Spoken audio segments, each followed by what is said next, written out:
Good morning and welcome to Today in LA. I'm Mike Amos, and of course, this is a sports talk show, or it could be called a show of many topics. And so we're looking forward to talking to you today from Troy Cablevision, located on South Frontage Street in Troy, Alabama, and of course we're on Facebook. We go across the country, across the world on Facebook.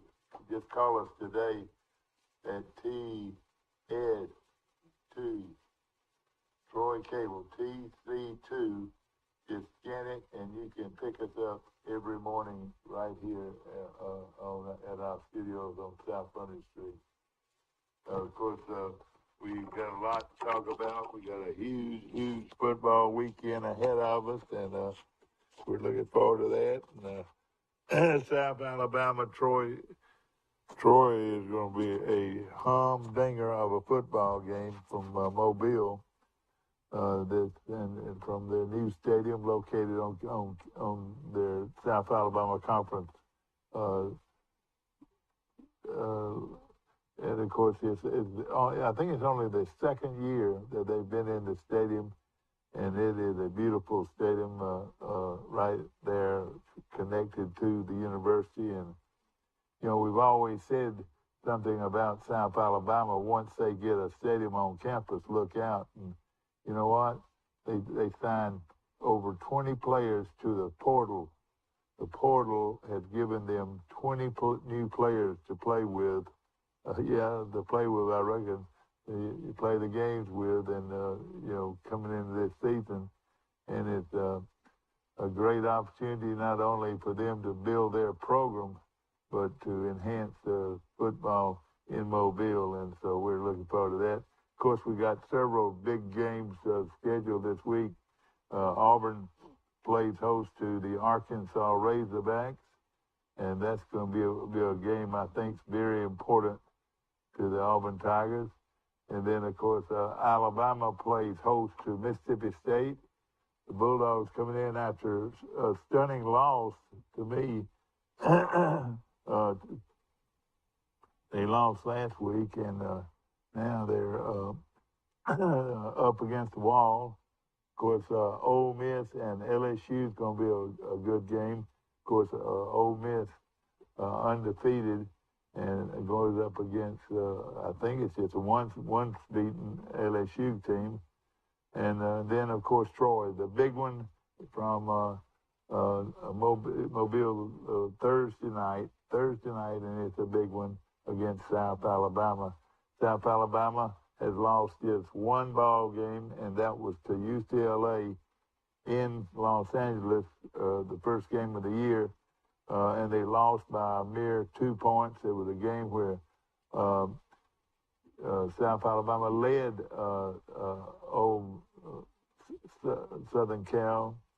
UCLA, excuse me.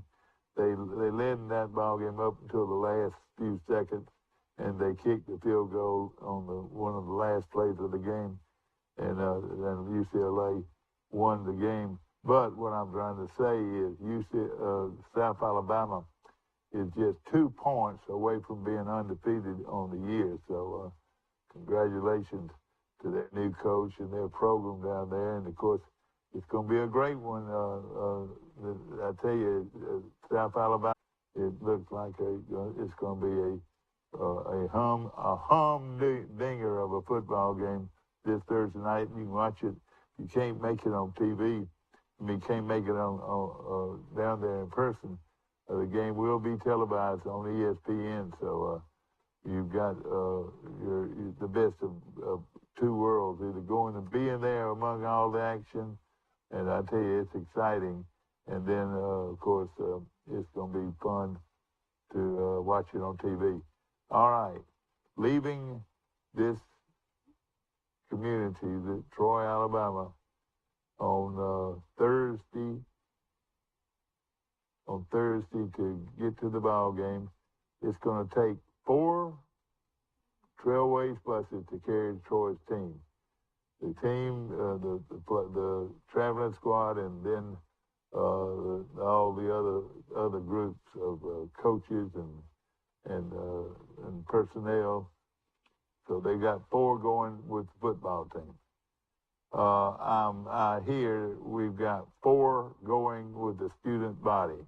The student body is got 4 buses, Trailways buses, going to the game. That's 8. The Sound of the South marching band will take 9. This is a record now.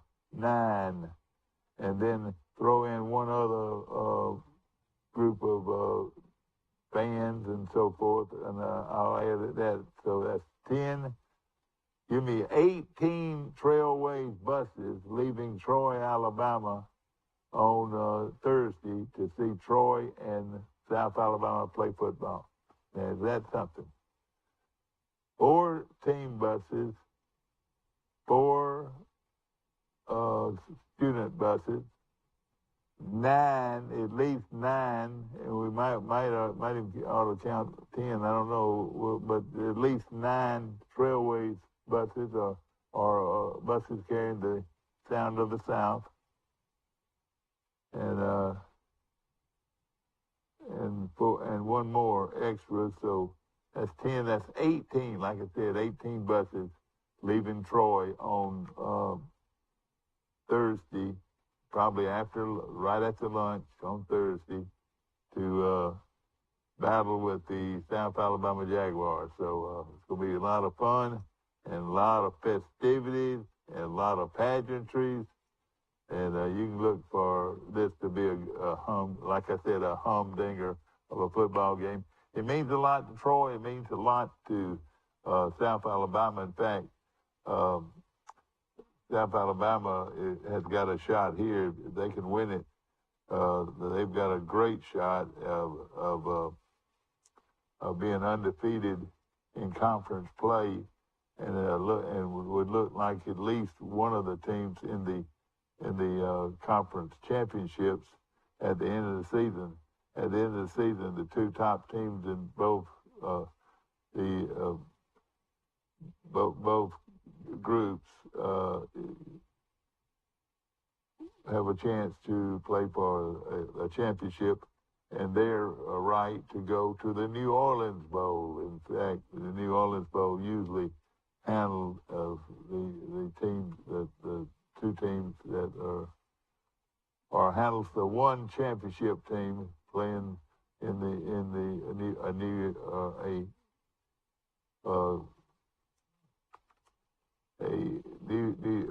not a New Year's Day Bowl, but the New Orleans Bowl is one of the top bowls, and it is where the champion of the Sun Belt goes after to their bowl game.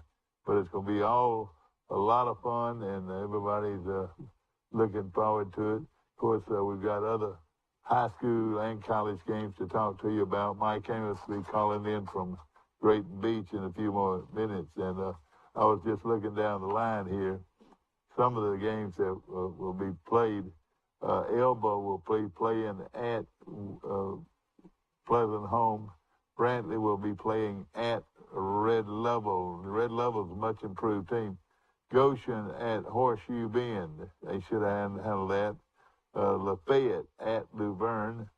Reeltown, and this is the big one, ladies and gentlemen. And this game probably will be televised on Troy Cable. I'm not positive yet on that, but I've got a good feeling because this is a great football game. Reeltown playing at Highland Home. So the Flying Squadron going up against a very good team from Reeltown. So that would be the highlight high school game of the week. Abbeville will be playing at Zion Chapel. Zion Chapel's got a shot here and at a big win. Arrington playing at Sampson. Wicksburg playing at G.W. Long. Catholic of Montgomery. Whoa, boy. This is the humdinger of them all. Maybe the top game in the state in high school ranks all year long. Montgomery Catholic played in at Andalusia. Both teams are undefeated. Both teams have been beating the snot out of the other all of the teams they've been playing on. I'm sorry I'm using that scenario, but it is going to be a great ball game. Mike Amos, Montgomery Catholic against Andalusia. Yeah, I would imagine Montgomery Catholic will win that game, though. I don't know, Mike. I feel like they got the better athlete. Now, what are you doing? Mike Andalusia is undefeated and have a 5-star running back. Yeah, but, I mean, you're talking about the majority of Catholic's team that's recruited in. So you're talking about some of the best players in Montgomery. Oh, I know it. Going against a little bitty town of Andalusia, what, 10,000 people? Well, yeah. Well, I wouldn't call it little bitty. It's small compared to a lot of. I mean, it's large compared to a lot of these schools. I mean, I would be surprised. I mean, I would say I would like Catholic in that game. I don't know what the wagers are out in Vegas. Probably about 10.5, 11.5 maybe on that game. Yeah. Remember when I lived up in Birmingham all the time, we had some guys that took lines on high school games. Oh boy, that's ridiculous. On Hoover and Beth Davy and Mountain Brook and all that back in the day. Well, I tell you, if you want to see a big time high school game played between a couple of small towns, like you said, well, Montgomery Catholic is a private school in Montgomery, and Andalusia is has 12,000 people, I would say, and they're a strong 4A team, and it's going to be a good one. I'll just say this.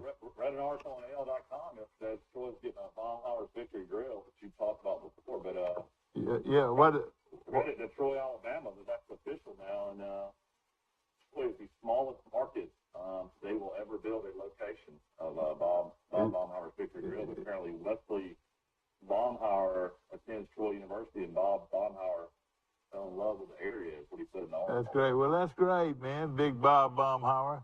Big Bob, I know all about you, man. You're watching today on Facebook. You know, he's been very successful. Of course, he played tackle at Alabama, and he went on and played with the World Championship Miami Dolphins, and was a long-time pro. I can remember Bob Baumhauer and another Alabama great football player jumped up for joy, and one of them never played college or pro ball again. You know who that was?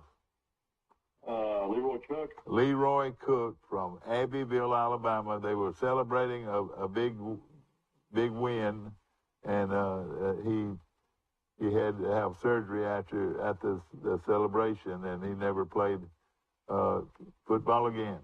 But I mean, of course, it wasn't Bob's fault. I mean, that was just something that happened. You know, they jumped up and were giving each other a big hug, and that's what happened. Of course, Baumhauer weighed about 290. And Baumhauer is 40th pick overall in the second round with 77 draft. Defensive lineman out of the Southeastern Conference, A.J. Dewey out of LSU was also a part of that class. Baumhauer and Dewey both were 1977 Defensive Rookie of the Year honors. Baumhauer was a 5-time Pro Bowler. Oh, yeah. And as part of the Miami Dolphins honor roll. But he was not a part of any Super Bowl team for Miami. Well, I'll tell you. They played in the Super Bowl, but they did not win. Oh, okay. All right. But he played in one. And Big Bob Baumhauer, where was his home, Mike? Palm Beach Gardens, Florida. And that's where he came from. Is that right? Palm Beach Gardens. Yeah. And, of course, went on and played at Alabama. Who recruited him to play at Alabama? Do you know? What head coach? It doesn't say. Yeah. What we're talking about, ladies and gentlemen, is played defense tackle in college, University of Alabama for Bear Bryant. Baumhauer helped lead the Crimson Tide to 11-1 records, as well as 31-4 overall record during his career. He was part of the 74 team, which lost to Notre Dame in the Orange Bowl.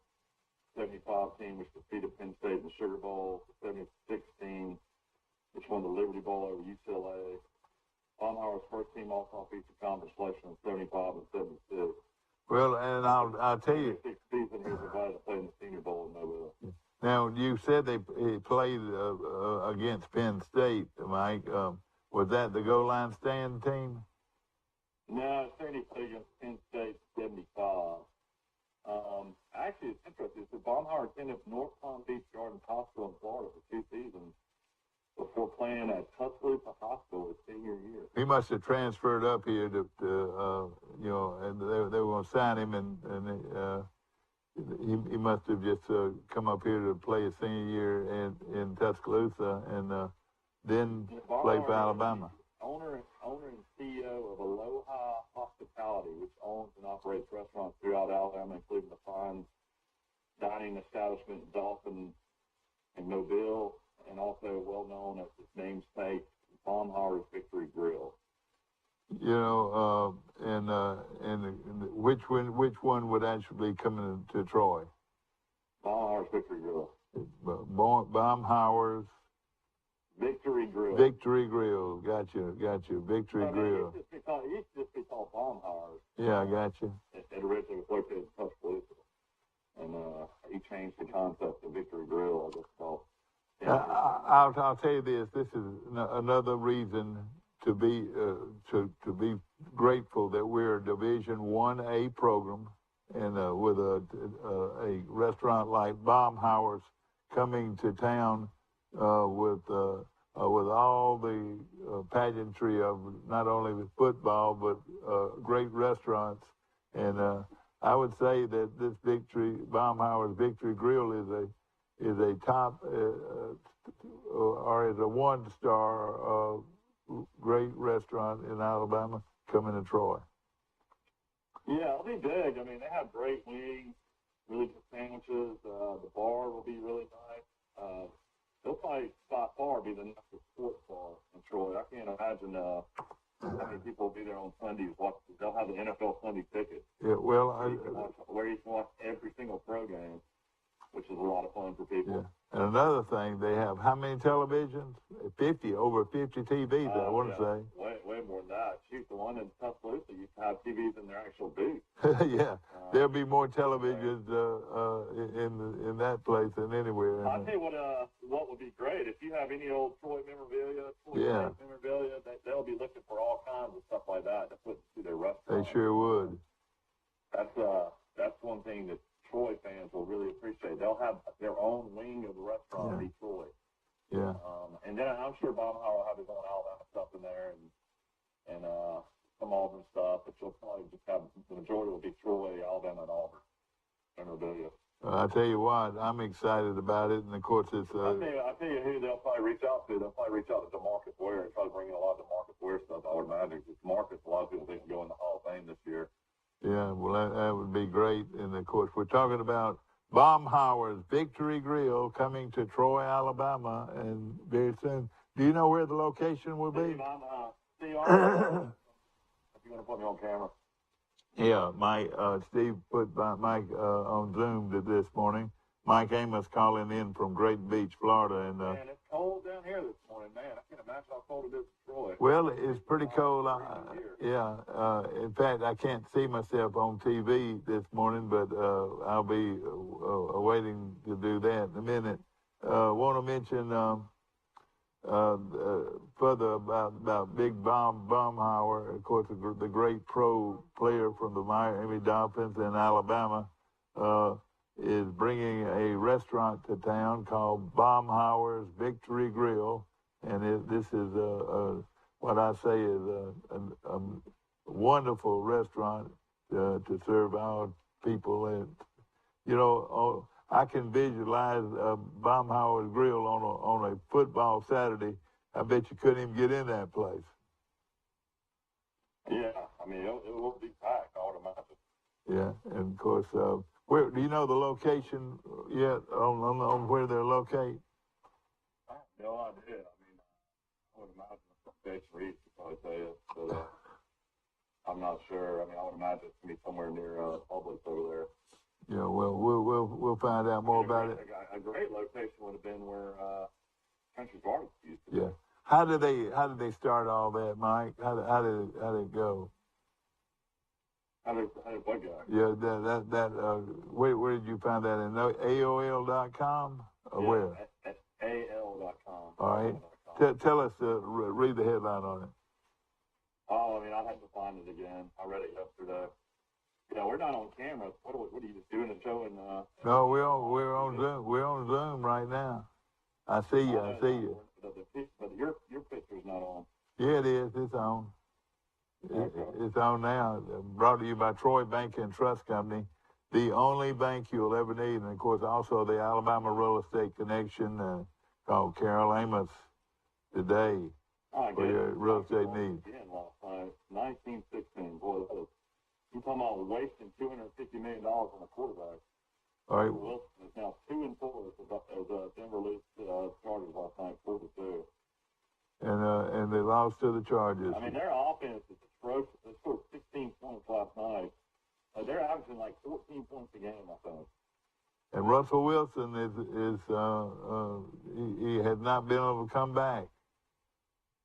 Yeah, it looks like Alabama is appealing to the SEC officials about a targeting call that was overturned during the Alabama game, where a huge 380-pound defensive tackle nose guard targeted, hit Bryce Young face mask to face mask with his helmet. I mean, it was the most obvious targeting penalty ever, but they overturned it on the field. So apparently, Saban is sending a video to the SEC office. Was furious with the no call or the change to call in the game. All right, Mike. Bryce Young was tackled in a huge lineman targeting, hitting him in the head, and everybody thought for sure the guy was going to be kicked out of the game. They allowed him to stay in the game. Oh boy. Mike, give us some highlights of that game. Now, one thing, not that they say Alabama was not penalized was not penalized 20 times, but 17 times. Is that right? What is the correct figure? Yeah, they were penalized 17 times. For how many yards? Probably at least 6 for pass interference calls. And then they had like a lot of procedure delay of games because of crowd noise. I mean, Alabama gave the game away at the very end. I mean, if you go down there and you do what you did against Texas and you set up a chip shot field goal, you win the game. But instead, Alabama decides to throw the ball 3 times from the 31-yard line or 32-yard line and they complete a pass, and then the guy misses a 50-yard field goal, and the rest is history. He gave Tennessee 18 seconds left, and he ain't been able to stop them all day. And shoot, they made two straight throws, and guy lines up for a 40-yard field goal. The 40-yard field goal gets blocked, but the deflection was not enough, and it goes right through the upright. Somebody told me that was one of the worst looking field goals they've ever seen. Yeah, went over like a loaf of bread. Went over like this flat, but I'd already turned it off. I saw it go through and just flip the 50. Boy, hey, let me tell you this. I like to watch celebration. Let me tell you this. I've seen Auburn field the stadium before, Mike, and I've seen a couple of other teams that field the stadium, but nobody filled the stadium like Tennessee. Oh gosh, man, you talk about a sea of orange and crazy fans. I mean, they say they stayed out there to something like 6 o'clock at night. I mean, wait a minute, not 6 o'clock. 6 o'clock at night. The game ended at 6 o'clock at night. No, that's what I was saying. No, they stayed out there from 6 o'clock to 10 o'clock on that field. Oh boy! You're talking about 15 years of losing to Alabama and losing by an average score of 39-14. So you're talking about not just losing, but get your brains. Yeah, that's right. In that series. So, oh, Rocket Top, you'll always be home, sweet home to me. I just want to do that one more time. I had to go and knock out a guy at the Red Bull on Sunday. I was trying to enjoy a lunch with my kids. I got off the beach and I sit down, and the first thing the band plays is Rocky Top. Well, that's a great song, Mike. Yeah, there was probably, I would say, I mean, I'm not exaggerating. There was probably, I live in Drayton, which is a little community of maybe 75 houses. I would say 95% of the rental houses in Grayton were people from Tennessee. I mean, there were some more Tennessee fans down here than you'll ever see. That's what they call their fall break, something like a fall break for Tennessee. Fall break is like turning like spring break down here. Yeah, It's amazing how many people are down here. Yeah. We went to swim, and the water was just crystal clear like a swimming pool on Sunday. But I tell you what, I wouldn't get out there the rest of the week. It's going to be cold. I know it's real cold. It's in the 40s down here. Well, in fact, frost they're looking for frost as early as Thursday, and then actually freezing weather on Friday. So we'll give you more of a clear report on that. Of course, we're excited about the weekend, and of course, Thursday night, big game between Troy and South Alabama. Mike, how did South Alabama become a team that had not won a game in their history? I mean, had not had a winning record in their history. Now they've just lost one game, and it was by 2 points to UCLA, and they've got a shot at maybe running the table after that. Well, I mean, I read an article yesterday. The Webb kid, the great running back, hurt, so he's a game time decision. So boy, I love that, and golly, what's wrong with him? Lawman Road put 34 points on them, and Lawman Road has put 34 points on anybody. They got beat 41-34, so truly defensively, hopefully will play well like they have all year. Of course, Carlson Marshall will go back home to Mobile one last time. Troy's won four games in a row in the series. So Troy's got a lot of momentum going into this game. We'll see who the quarterback's going to be the biggest question.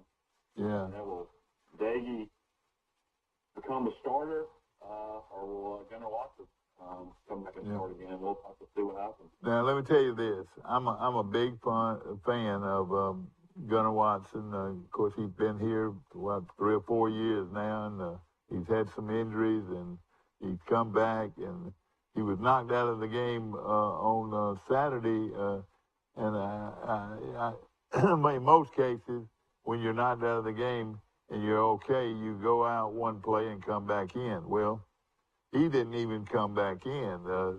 They gave it to the backup quarterback, and he did the rest. You know, and yeah, it was interesting. I heard Coach Summerall say after the game that Gunnar was ready to go back in, and basically, which I don't feel like is a good sign, came up to Coach Summerall and said, "Ride the hot hand. Dagy's playing great. There's no need to put me back in." most competitive players, especially quarterbacks, would do all they could to get back in. Do you know? Hey, Coach, leave him in. He's hot right now. Most quarterbacks would do anything they possibly could to get back on the field. You are exactly right. I guess Coach Summerall likes that because he feels like he's a team player. Yeah. But as a competitor, oh boy, a guy that was the starting quarterback. You know, I think that's a telltale sign that he might read the writing on the wall that maybe he's lost his job. And I'm disappointed with that comment. You know, that don't tell me that's a team thing. Hey, a real competitor, a guy that wants to win, a guy that believes in himself would say, "Coach, put me in, Coach. I'm ready. There's nothing wrong with me, Coach. I'm ready. Coach, put me in," and he should be in the coach's ear until the coach tells him to go sit down. To want to play now, you know. If you hear Daggy wants the job. Daggy thinks he should be the starter. Yeah. There's no question about it. Uh-huh. I mean, he's a guy that's been there and done that. You know, I mean, the numbers speak for themselves. His record wasn't great in West Virginia, but you know, I mean, the guy wants to be on the field, wants to be a starting quarterback. Well, I'll tell you something that he did. He coming into this football season at Troy, he had thrown 49 touchdown passes. That's pretty good right there. What is it? 69. Oh, excuse me. 69 then. Where did I get 49, I wonder? I don't know. Yeah. But I mean, at West Virginia, he you know, the COVID year they went 6-4. They won the Liberty Bowl. He was quarterback, and then and we're talking about what? We're talking about Western Kentucky, or what we're talking about? West Virginia. West Virginia, okay. Western Kentucky, he never played an actual down in a game. Okay, I got you. Davy's story is he played 2 years at Bowling Green, 3 years at West Virginia. Neil Brown and the fan base, you know, they had to make a move at quarterback. They, you know, Davey, you know, threw some really bad interceptions, had bad turnovers in the game.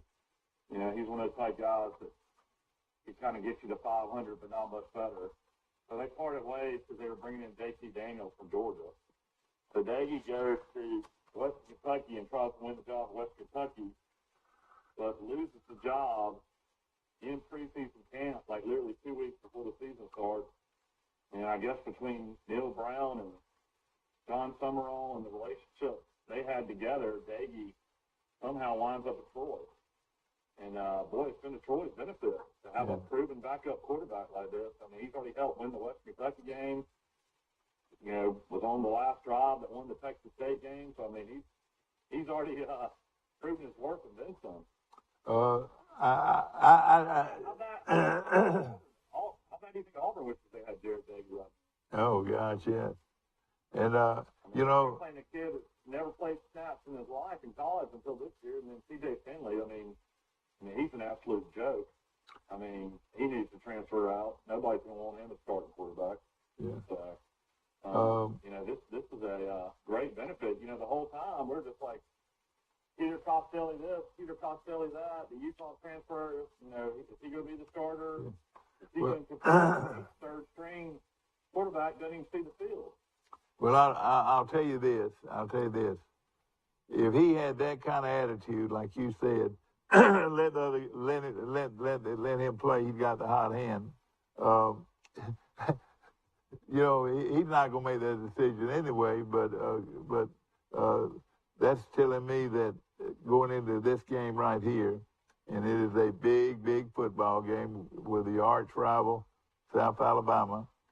Hey, if he didn't want to go get in then, he don't need to get in now. You know what I'm saying? Yeah, it'd be a funny storyline here. Cause the starting quarterback at South Alabama was a quarterback that was a starting quarterback originally at Toledo. And then Daggy, if he starts, he was originally a quarterback at Bowling Green. That's right. And you'd have two former quarterbacks in the state of Ohio playing in the Battle of the Belt between South Alabama and Troy. It's just so crazy how this transfer portal works. I hope people understand. I love Gunnar Watson. I mean, I watched him, and I've been a big supporter of his, and I still am a big supporter of his. But hey, give it to the guy that's got the hot hand, you know, now more than anything, because this is a huge game. Well, the biggest thing about this game is it should be a sellout crowd, I would think. Yeah. I would be shocked. Yeah. This is the biggest crowd South Alabama's ever had. Their new stadium hosts 25,000, and you know all the pageantry and everything is right here in this ball game. Two giant bands, two football teams that don't like each other, a fan base that don't particularly like each other, and you know, let's call it a spade here. But you know. It's what football's all about, this rivalry, and that's why we got going. I counted, listen to this, Mike. I counted four Trailways buses for the team, 4 for the student body, 9 for the band, and 1 more out there. They've got 18 Trailways buses going. That's a minimum that I know about, is 18 Trailways buses going to be pulled up to their new stadium in Mobile. I wish to goodness I could go. My little baby girl, Millie. Who we see up here a lot, don't we? She says she's going to turn 5 on Thursday, and Daddy's got to bring pizza to the school for lunch, cupcakes, and then I've got to take her to her favorite restaurant, Moraga in Drayton on Thursday night. But went in and told my wife, I said, we've got to eat dinner right at 5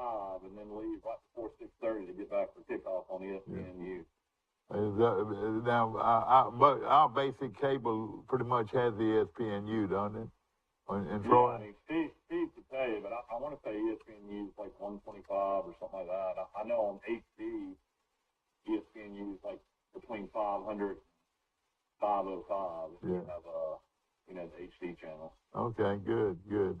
And Steve, we're gonna have it on our cable? Yeah, ESPNU is on Troy. Yeah, okay. All right, good. We're excited about it. You know, I want to go back a moment, Mike, to Saturday's game, and it was, it was a defensive struggle. I was trying to tell somebody about Hatcher, the quarterback for Texas State. Mike, how did he get? I mean, this is a portal, unbelievable story about how portal works. Tell them about it, Mike. Well, I mean, he was originally at Alabama.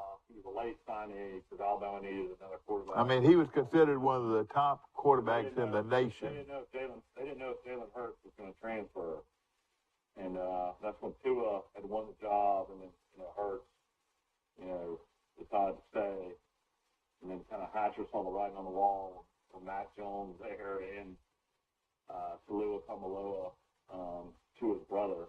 So he transfers to Arkansas State, plays for Blake Anderson. Battles with Arkansas State with Blake Anderson having Logan Bonner there at quarterback. So Logan Bonner and Hatcher battled for a couple years at quarterback. Then when Anderson left, take Utah State job, he brought Bonner with him to Utah State.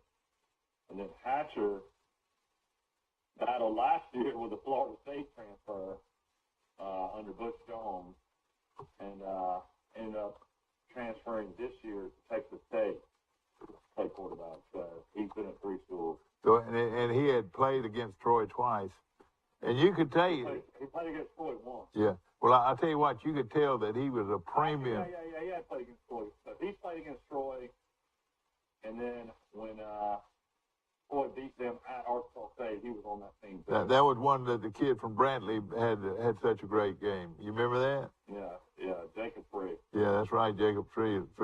But it's just amazing how this thing works, ladies and gentlemen. And there he is the next year playing for Texas State. And there's no question about it. He's a premium quarterback that will probably play in the pros. Don't you think? He's got the arm strength. Yeah, he looks pretty good. I mean, Troy defensively found a way to shut him down, and they only scored 14 points. But you got to think, the week before they scored 36 in half day.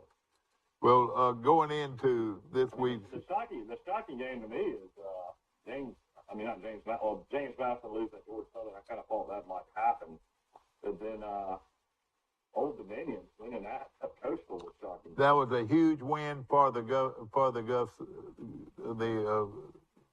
conference, Mike. That was for somebody to knock off the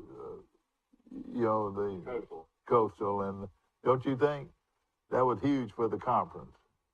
Well, basically now you're not going to probably have any ranked teams for the rest of the year because now James Madison's got a loss, Coastal's got a loss.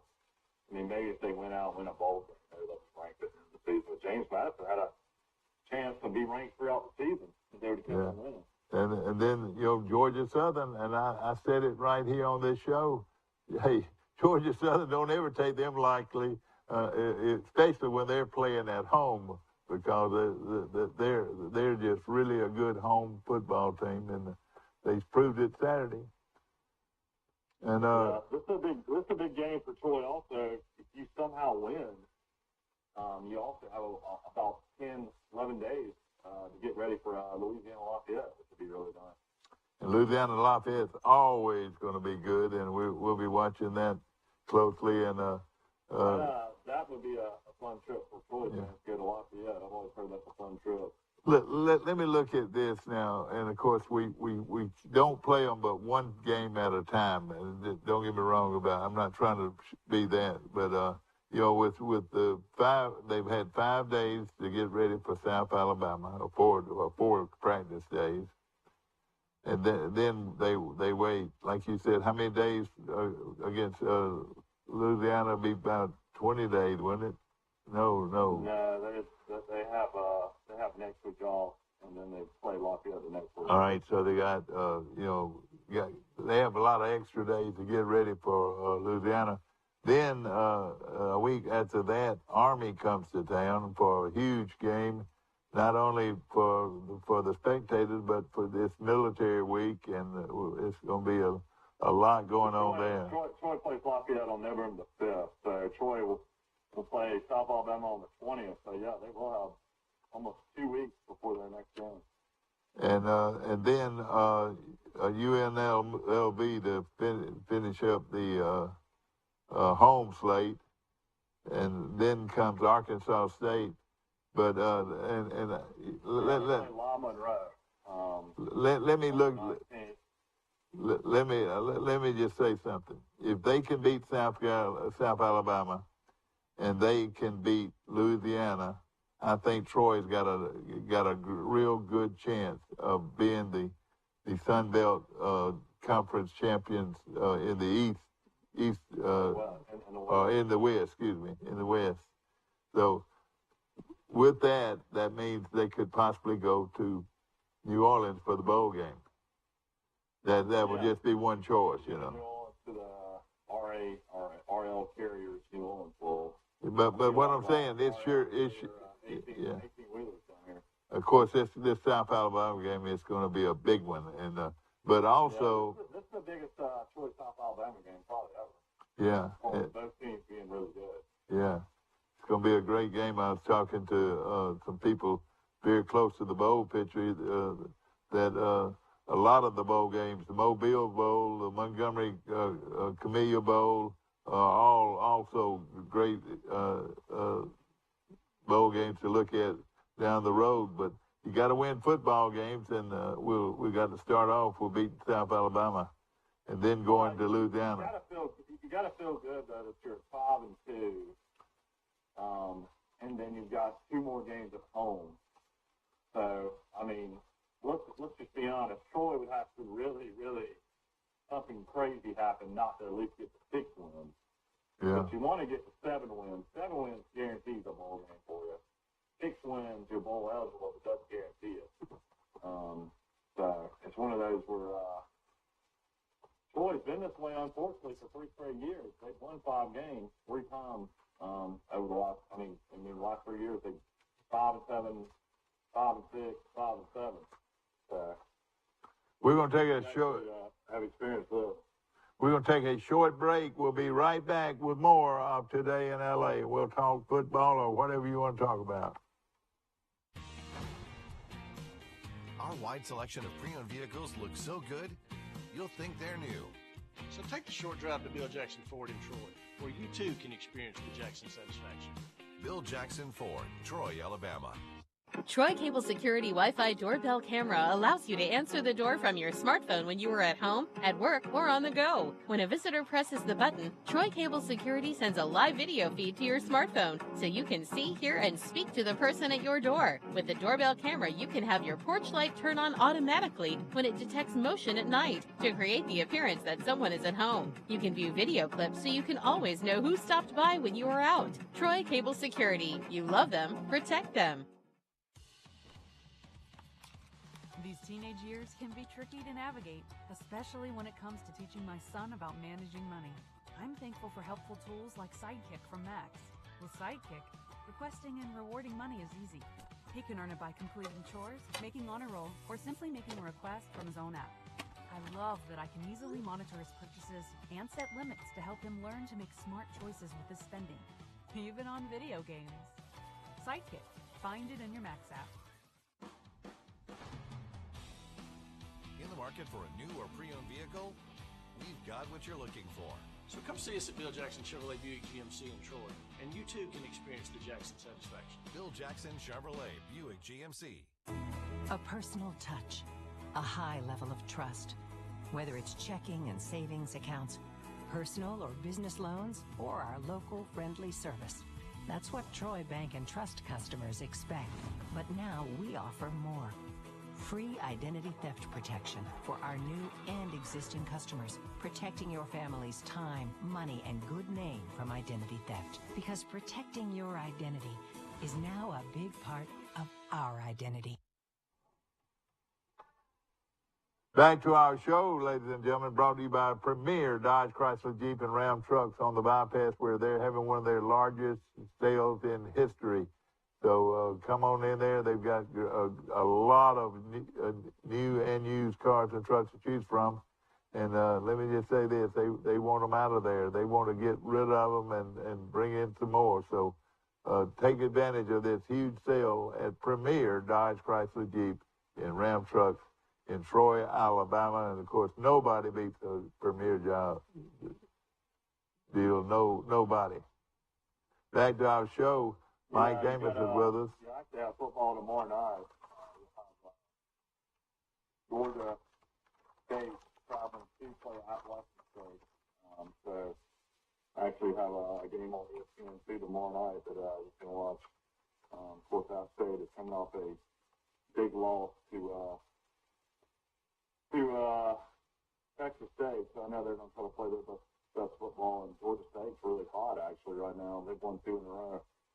Yeah, no question about it, and we'll better watch them closely, too. I mean, the reason I threw all that out is that there's so much in front of Troy. I mean, there's a lot of good things in front of Troy if they can win a couple of big games. Yeah, I mean, it's one of those where finally can go to a bowl game for the first time in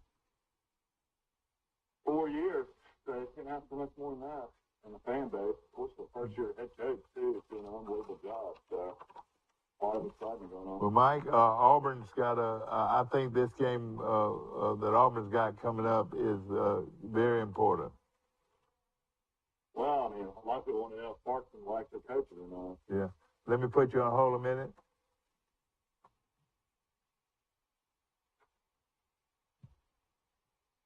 Well, I was very confident I could do this, but let's see here. We'll try here once more.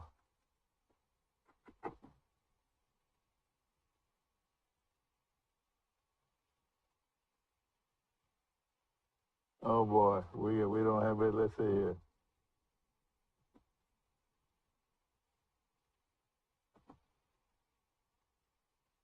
There we go. Got both of you. How you doing?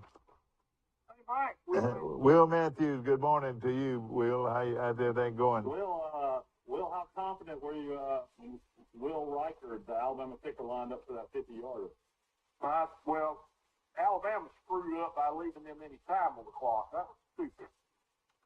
Yeah, we talked about that. I mean, Saban was a pro coach. Bill O'Brien was a pro coach. I don't know how many NFL games you watch them pick it down to 3 seconds left and they kick the field goal. I mean, you can't tell me that Tennessee would have not given up at least another 5-7 yards if they would have given the ball to give 3 straight times there. You also would have made Tennessee use all their timeouts. And basically, you're kicking a field goal to win it or go to overtime. That's right. Makes no sense. It's too simple. But, you know.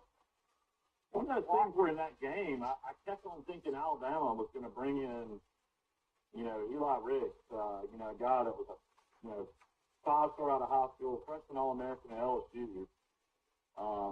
Not even seeing the field at Alabama. They brought him in to play corner. Kept on thinking they were going to make a change there. They brought in Malachi Moore. He's the one that got called for the big pass interference penalty at the end of the game, but the ref threw the flag after Alabama had intercepted it, ran about 50 yards down the field. All of a sudden the flag comes out. Oh, God, that far behind the play? One of the strangest calls you've ever seen in your life, a referee made. They said, no penalty for blindside block on the return. By the way, pass interference on Alabama.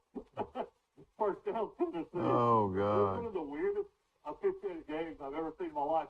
At no point did they ever even need to mention that there was a blindside block that they were discussing if Alabama was called for pass interference. That play was one. Didn't you think that was crazy? The blindside block happened. But it happened on the return after a change of possession that should have happened. That's right. That they would be penalized, where the ball ended. And no point they could have even said that. I know it. But I guess they were trying to But the real argument is that Alabama actually has taken it all the way to the commission, to the conference commissioners, that on the targeting, and that's cut and dry either way, isn't it? That was a penalty. They didn't call it. And how Bryce Young didn't get knocked out. I mean, the guy was about 380 pounds that hit him while he had another guy hitting his leg. It was if you're ever going to call targeting, that's when you call it, because you're talking about a defensive player that is literally getting tackled by another guy, getting hit in the head by another guy. Yeah. But the real deal is Alabama could not stop Tennessee, and why couldn't they? What happened to the great? Tennessee's offensive line just dominated them. I mean, just absolutely dominated them. Those great Hey, tackles Mike, did nothing. I have two messages for you this morning, Mike. All right. Before I forget. Number one, my Aunt Claire died, and we had visitation last night at church. And Jack Jackson wanted me to tell you, he said hello. Well, all right. He's a dear friend of mine. We grew up together. And so sorry about your aunt. She was she played the organ in that church for how long? Well, she and my mother did, and she was 96. Oh boy. And of course that proud family, I'm sure is mourning her loss. She's the last Carol left. Yeah, that is something. And if they already had her services. It's gonna be this morning at 11. Well, church downtown Ozark. I tell you what, a lot of angels will be singing, won't they? Oh yeah. In fact, two of her granddaughters are gonna sing during the service. That is great. Yeah, that whole family is. Even Will Matthews is. Everybody knows Will Matthews. They were telling Will Matthews stories last night at the house after the visitation. Wasn't it good for all your family? Did all of them gather? Oh yeah, we got them all over the place. Now, which house was it that your son was redoing? That's my grandmother's house on Broad Street. Okay, I got you. And they're gonna move in sometime next month. Yeah, well, that's gonna be something to see. That's gonna be beautiful. All those children. Well, Will, I heard you saw an old buddy of ours. That was my next. Former Troy football coach Wayne Bolt. You saw over the weekend. You got to be with Wayne Bolt. We were playing crap together. And the people at the dice table, they holler, here comes the judge and all that. Yeah. And I'm standing next to him. They calling him coach. He said, well, where are you a judge at? I said, I'm in southeast Alabama, several little towns over there. I do occasionally. I fill in for Matt Baker in Troy when he's got something like conflict or something. He said, I'm Wayne Bolt. I coached Troy for 8 years. I said, I've heard of you. Coached at Auburn too. He said, yeah. Nice guy. Yeah. And he loves Larry Blake. Oh, yeah. Well, he had right to. Larry Blakeney meant a lot to Wayne Bolt's career. Yeah. And nice fella, funny. Oh, yeah. And I tell you what, he could coach football, too. There's no question about it. You talking about getting players ready to play? Wayne Bolt could do it. And, of course, he was a big guy. He lost a ton of weight. Let me tell you something. He's very I'm talking about a couple of 100 pounds of weight. And, he looks good. And, it just goes to show you, he just did what the doctors told him to do, and he exercised, and I would say he could have lost as much as 250 pounds. What? Yeah, I don't know. Well, he might have had some of that, but a lot of it was what you call the word willpower. And did you ask him if he knew? You didn't ask him if he knew Mike Amos, did you? Yeah, we talked about you the whole time. Okay. Wayne Bolt was a legend at the Troy Chess Club, Will. I said, Coach, I want to ask you one question. What do you think about that coach at Auburn? You know what he said? What? that guy is like a fish out of water. He's got no clue. Oh, man. I said, well, he'll be out of the water. Yeah, Wayne lives in Auburn now, I think, and you know, he and Larry get together and play golf and so forth, and you know, you're right. Larry Blakeney and Wayne both were quite, and my buddy Bud Casey were. Boy, you talking about it? You put those three together, and you had quite a. You could gather quite an audience. People would surround Wayne Boat, and he'd be after a ball game. He'd be sitting in the back of a pickup truck, and people would be swarming and reaching out to just touch Wayne Boat.